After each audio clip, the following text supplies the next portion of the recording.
সবাইকে স্বাগতম আমার নতুন আরেকটি ব্লগে। আজকে যাচ্ছি মানিকগঞ্জ জেলার সিংগাইর থানার একটি গ্রামে। তো আসুন দেখি কি আছে এই গ্রামে।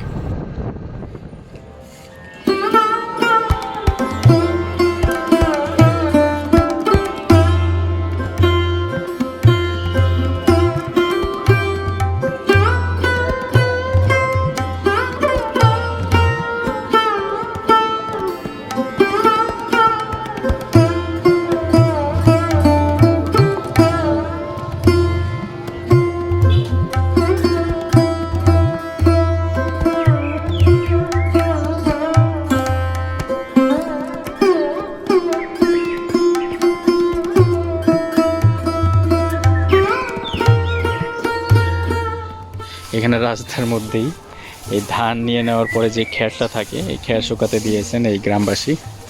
তো এটি হচ্ছে সেই রাস্তাটিও খুব সুন্দর, কোনো ভাঙাচোরা নেই রাস্তার মাঝখানে।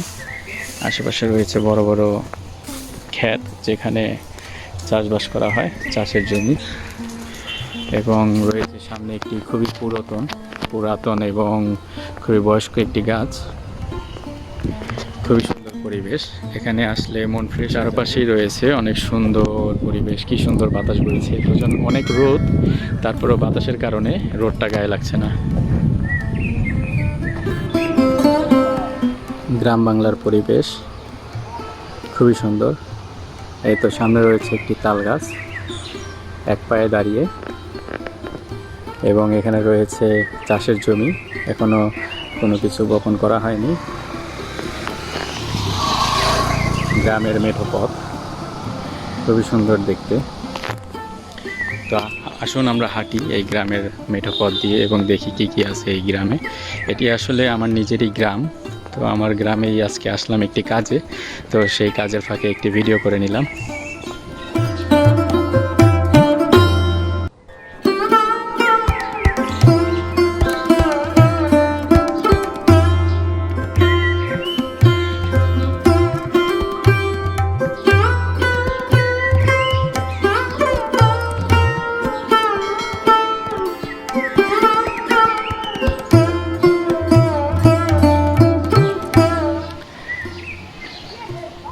মানিকগঞ্জে আসলাম আমরা সেই শহীদ রফিক স্মৃতি জাদুঘর এবং গ্রন্থাগার দেখতে।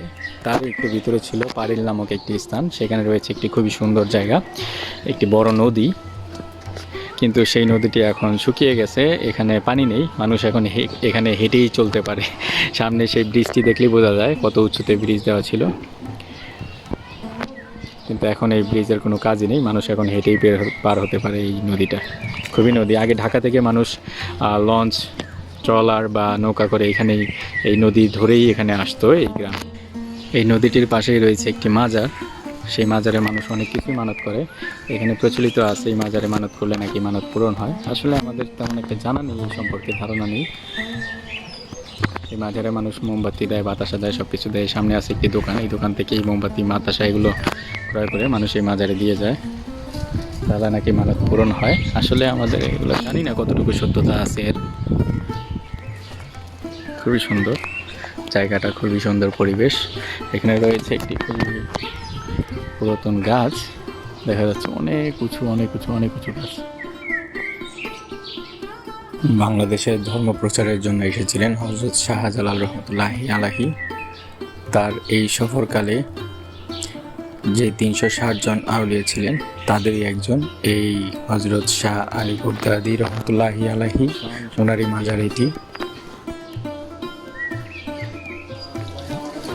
ইনি হচ্ছেন এই মাজারের একজন সেবক। ইনি যা বললেন, এখানে যে পাথরগুলো সে পানি দিচ্ছে, এই পাথরগুলো নাকি গাছে ধরেছিল, সেই গাছের থেকে এখানে পড়েছিল এবং সেখানে সংরক্ষণ করা হয়েছে। এখন প্রচণ্ড রোদ পড়ছে, প্রচুর রোদ পড়ার কারণে এগুলো গরম হয়ে গেছে। তো উনি এগুলো সেবা করছেন, এখানে পানি দিচ্ছেন, ঠান্ডা করছেন এগুলো এবং ময়লাগুলো পরিষ্কার করছেন। এই মাজারে প্রতিদিন প্রচুর দর্শনার্থী আসেন, এখানে মানত করেন এবং মানত দিয়ে যান। এখন আমরা দুপুর সময় আসছি, প্রচণ্ড রোদ, তাই বেশি একটা মানুষের আনাগোনা নেই। বিকেল সময় নাকি প্রচুর লোক হয় এখানে, এই মাজারে আসেন এবং মানত করেন, দান খয়রাত করেন।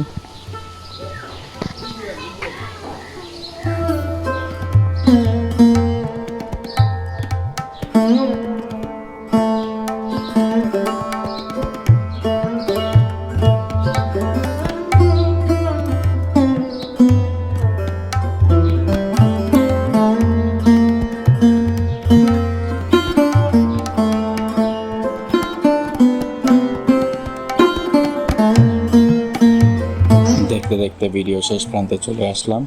তো ভিডিওটি ভালো লেগে থাকলে সবাই লাইক করে দিবেন, কমেন্টের মাধ্যমে জানিয়ে দিবেন, আর নতুন হয়ে থাকলে অবশ্যই সাবস্ক্রাইব করে দিবেন চ্যানেলটিকে। দেখা হবে আবার অন্য কোনো জায়গায় নতুন কোনো ভিডিওতে। সেই পর্যন্ত সবাই ভালো থাকবেন, সুস্থ থাকবেন।